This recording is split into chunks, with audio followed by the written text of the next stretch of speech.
খাদিজা তো জীবনে এক ওয়াক্ত নামাজ পড়েনি, একটা রোজা রাখেনি, একটা দিনের জন্য পর্দায় ছিল না। জীবনে কোনদিন একটা দিনের জন্য, একবারের জন্য স্বামীর মনে তিনি দুঃখ দেয়নি। এরকম স্ত্রী আমাকে একটা দুঃখ দেয়নি, হাত তোলেন তো। নেই।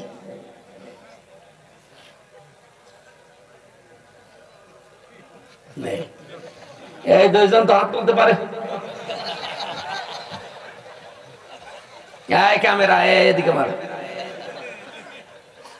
না, আমি হাসির জন্য বলি নাই, চিন্তা করে দেখেন আমিও হাত তুলতে পারলাম না, যদিও ম্যাডাম মনে হয় দেখছে, যা করে করুক, কপালে যা আছে হবে। কি আশ্চর্য মেয়েরা, এই যে হাজার হাজার মহিলারা বসে আছে, ওরা মনে করে নামাজ পড়লে, রোজা রাখলে আর কালো বোরকা পড়লে আমি জান্নাতি। কে বলিস আপনাকে? খাদিজা তো জীবনে এক ওয়াক্ত নামাজ পড়েনি, একটা রোজা রাখেনি, একটা দিনের জন্য পর্দায় ছিল না। জীবনে কোনদিন একটা দিনের জন্য, একবারের জন্য স্বামীর মনে তিনি দুঃখ দেয়নি। এরকম স্ত্রী তৈরি করা দরকার না?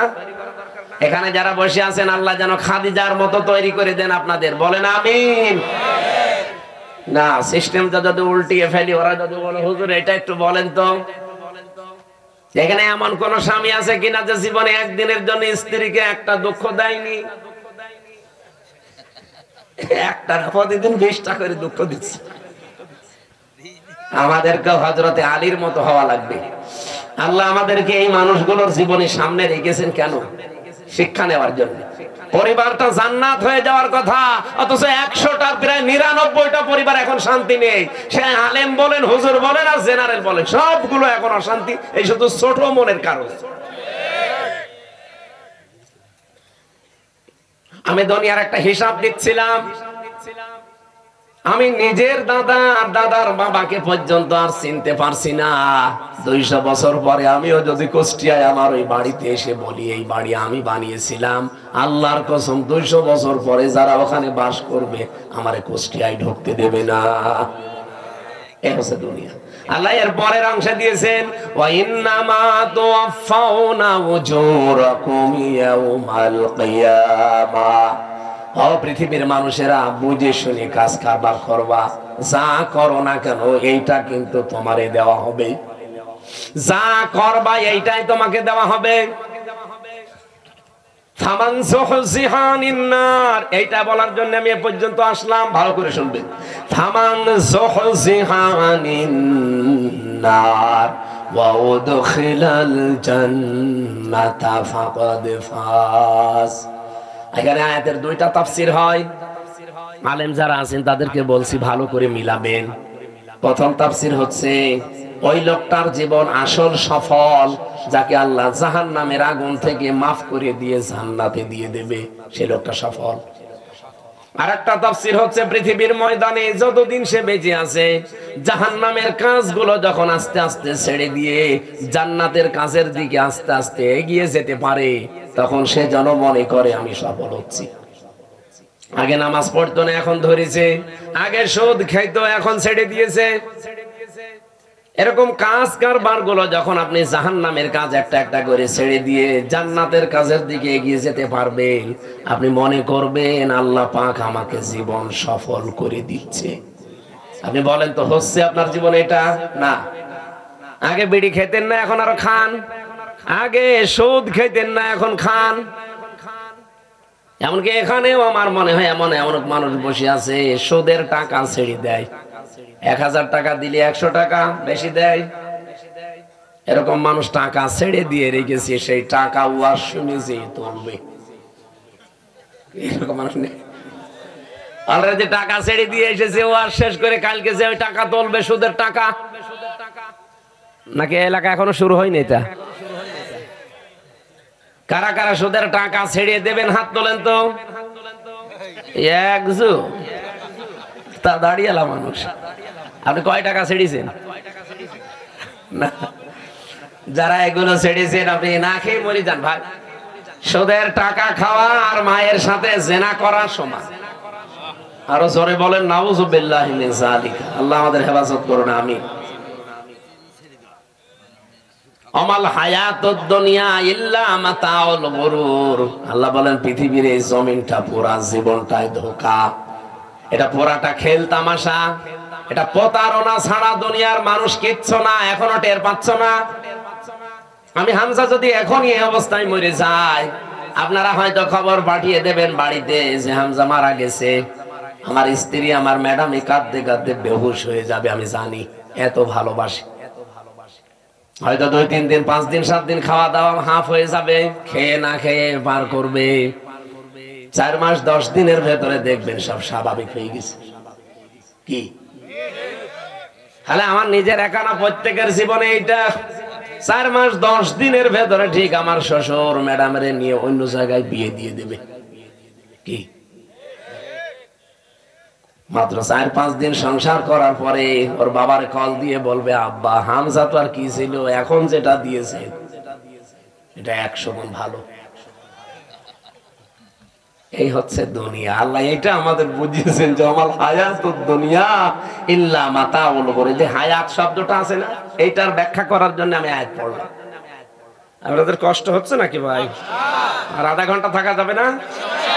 আর ব্যস্ত মানুষ আছে তো, এই জন্য আমি তাড়াতাড়ি করছি, এরা আবার চলে যাবে তো।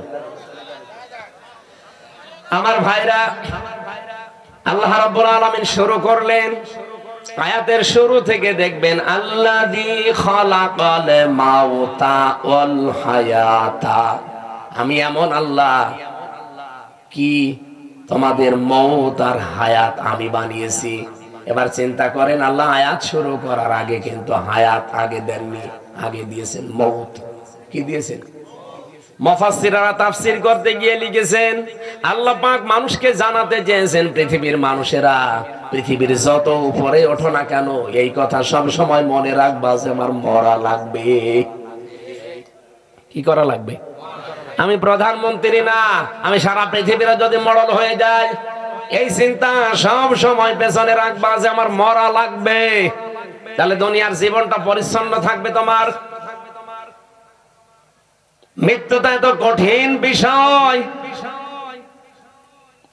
এই পৃথিবীর কোন মানুষকে যেহেতু ছাড়েন নাই, শ্রেষ্ঠ মানুষের নাম আমরা জানি মুহাম্মাদুর রাসূলুল্লাহ, তাকে পর্যন্ত মরণ ছেড়েছে।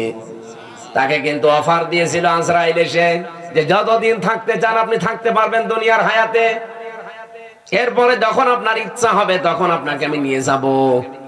নবীজি জিজ্ঞাসা করলেন, ভাই আজরাইল, যদি আমি সত্যি থাকতে চাই কতদিন? যতদিন ইচ্ছা পারবেন, তারপরে মরা লাগবে। কারণ কুল্লু নাফসিন যায়িকাতুল মাউত, এটা সবার জন্য।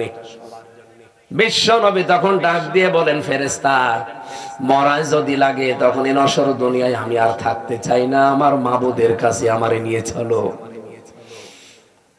হযরতে আজরাইল নিজে বর্ণনা করেন যে আমি শুধুমাত্র তার বুকের উপরে হাতটা রেখেছিলাম, বিশ্বনবী মুহাম্মদুর রাসূলুল্লাহ চিৎকার দিয়ে বললেন, হাত সরাও।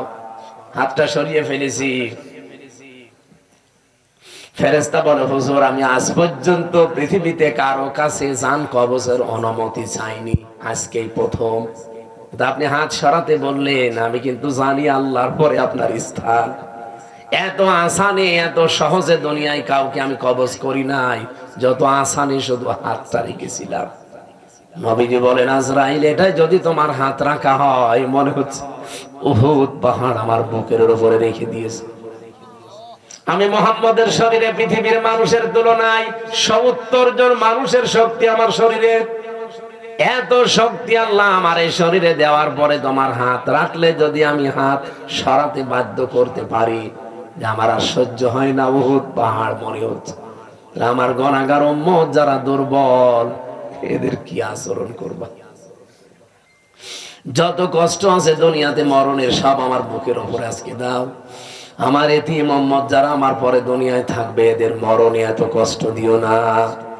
হযরতে আজরাইল ওই দিন একটা গ্যারান্টি দিয়েছিলেন, নবী আপনি চিন্তা করবেন না, আপনার উম্মত যদি পৃথিবীতে, কোরআনে কারীমের সূরা বাকারার 255 নম্বর আয়াত, যেটা আয়াতুল কুরসি, এখানে 10টা ক্ষমতার কথা আছে আল্লাহর। আমি এমনিতে সূরা মুলক পড়ি নাই, মুলক মানে ক্ষমতা, মুলক মানে রাজত্ব, এখানে 10টা বিষয় আছে। এই 10টা বিষয় যদি কোনো মানুষ নিজে পড়তে পারে ফরজ নামাজের পর, আর এই 10টা বিষয় যদি তার প্র্যাকটিক্যাল লাইফে আমল থাকে, এর উপরে যদি জীবন চালাতে পারে, আমি ফেরেশতা গ্যারান্টি দিলাম, মায়ের স্থানে মুখ লাগিয়ে মানুষ যেভাবে ঘুমিয়ে যায় ঠিক ওইভাবে সে ঘুমিয়ে যাবে। এরকম মরণ আমাদের দরকার নেই, বলেন? আয়াতুল কুরসিটার আমল চালাবেন, আর আপনি দেখবেন এর ভেতরে কি আছে। আমার যদি আয়াতুল কুরসির আলোচনা আজকে থাকবে, 10টা বিষয়ের ক্ষমতার বিস্তারিত বর্ণনা বলতাম, শুধু হাদিসটা বললাম। ফরজ নামাজের পরে সালাম ফিরিয়েই পড়বেন, আস্তাগফিরুল্লাহ আস্তাগফিরুল্লাহ আস্তাগফিরুল্লাহ 3 বার, আল্লাহু আকবার 3 বার, আল্লাহুম্মা আনতাস সালাম ওয়া মিনকাস সালাম এটা একবার, আর আয়াতুল কুরসি। কিছু না পড়লেও এগুলো মাস্ট বি পড়বেন। আর আস্তে আস্তে যদি এগুলো বুঝতে পারেন যে কি বলছেন, জীবনে যত বেশি সেট করতে পারবেন আপনার চলার প্র্যাকটিক্যাল লাইফে, জীবন চলার পথে, আপনি দেখবেন আপনার জীবন পরিচ্ছন্ন হতে আছে। ওই যে ফামান যুহজিহা আনিন নার ওয়া উদখিলাল জান্নাতা ফাকাদ ফাজ, আপনাকে সফল আল্লাহ করে দেবে। আস্তে আস্তে জাহান্নামের কাজ আপনি ছেড়ে দেবেন, জান্নাতের কাজের দিকে আপনাকে ঠেলে ঠেলে আল্লাহ দিয়ে দেবে। আমরা এরকম একটা সুখের মরণ চাই। এরপরের শব্দ ছিল আল হায়াতা, আল্লাহ হায়াত বানিয়েছেন। হায়াত কয় প্রকার? কোরআন শরীফ পড়ে আমি হায়াত পেয়েছি 5 প্রকার। প্রথম হায়াতে আমরা যেটা ছিলাম তার নাম আরওয়া, রূহের জগৎ, যেটা হযরতে আদম নবীর পৃষ্ঠদেশ থেকে আমাদের সবাইকে আল্লাহ একদিনে বের করেছেন। এজন্য পৃথিবীর প্রতিটি মানুষের হায়াত সমান। এখানে তথ্য জানেন না অনেকে। দুনিয়ায়